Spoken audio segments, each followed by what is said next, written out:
আসসালামু আলাইকুম। আজকে রান্না করে দেখাবো চটপটি। তো চটপটির জন্য আমি সারা রাত ডালটা পানিতে ভিজিয়ে রাখছিলাম। তো সারা রাত ভেজানোর পরে ডালটা কত সুন্দর ফুলছে। ডালটা এখন আমি প্রেসার কুকারে সিদ্ধ দিব।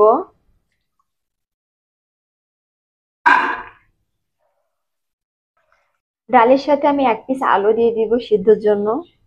সাথে পরিমাপ মতো পানি দিয়ে নিব। সাথে স্বাদ মতো লবণটা দিয়ে নিব।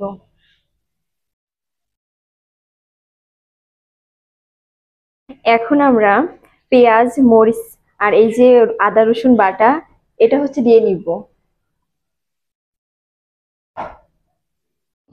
সামান্য পরিমাণের একটু হলুদ দিয়ে নিব। সামান্য একটু তেল।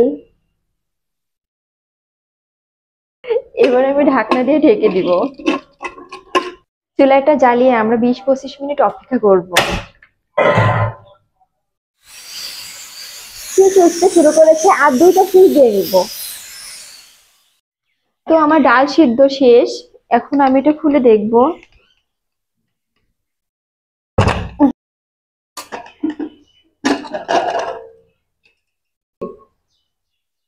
ডালটা অনেক সুন্দর সিদ্ধ হয়েছে, উপরের খোসাগুলো ফেলে দিব।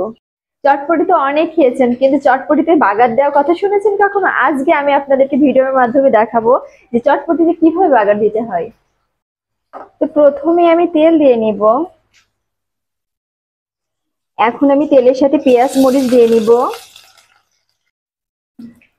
সাথে 2 টুকরা দারচিনি, একটা এলাচ আর এই যে তেজপাতাটা দিয়ে একটু নাড়াচাড়া করব।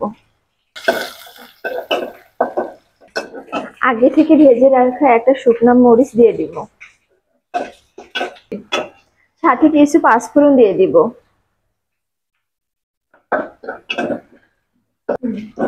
এই তো মশলার কালারটা অনেক সুন্দর চলে এসেছে। এবার আমি চটপটিটা দিয়ে দিব। চটপটিটা ঢেলে দিলাম।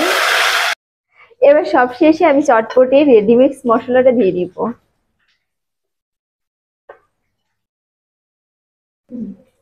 মশলাটা ভালো করে মাখিয়ে দিয়ে আমি কিছুক্ষণ পরে নামিয়ে নিব চটপটি। তারপরে হয়ে যাবে রেডি। তো এখন আমার রান্নাটা পুরোই শেষ, আমি সবকিছু রেডি করে রাখছি। তো এবার পরিবেশন করে দেখাবো। তো চটপটিটা আমি বাটিতে উঠাই নিব। তার আগে একটা জিনিস দেখাই, দেখেন কি সুন্দর একটা ঘন হয়েছে চটপটিটা।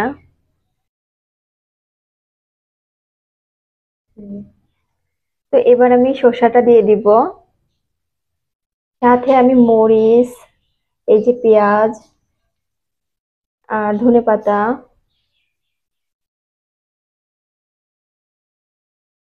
আর এই যে এখানে আমি লাভলি চানাচুর নিয়েছি। তো এবার দিয়ে দিব দেশি মুরগির ডিম।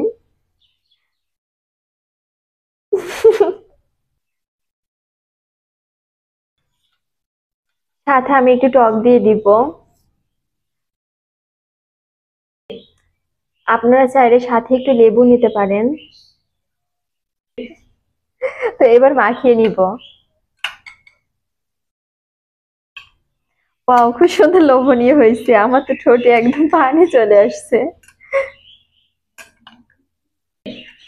আমার মাখানো শেষ। তো এবার আমি টেস্ট কেমন হয়েছে দেখবো। তো বিসমিল্লাহ। তো ওয়াও, এত সুন্দর টেস্ট হয়েছে। আপনারা আমার এই রেসিপিটা ফলো করে বাসায় চটপটি তৈরি করে খেতে পারেন। এত মজা হয়েছে, এটা মানে ভাষায় প্রকাশ করা যাবে না। ঠিক আছে। তো আজকের মতন এখানেই শেষ করছি। আল্লাহ হাফেজ, সবাই ভালো থাকবেন।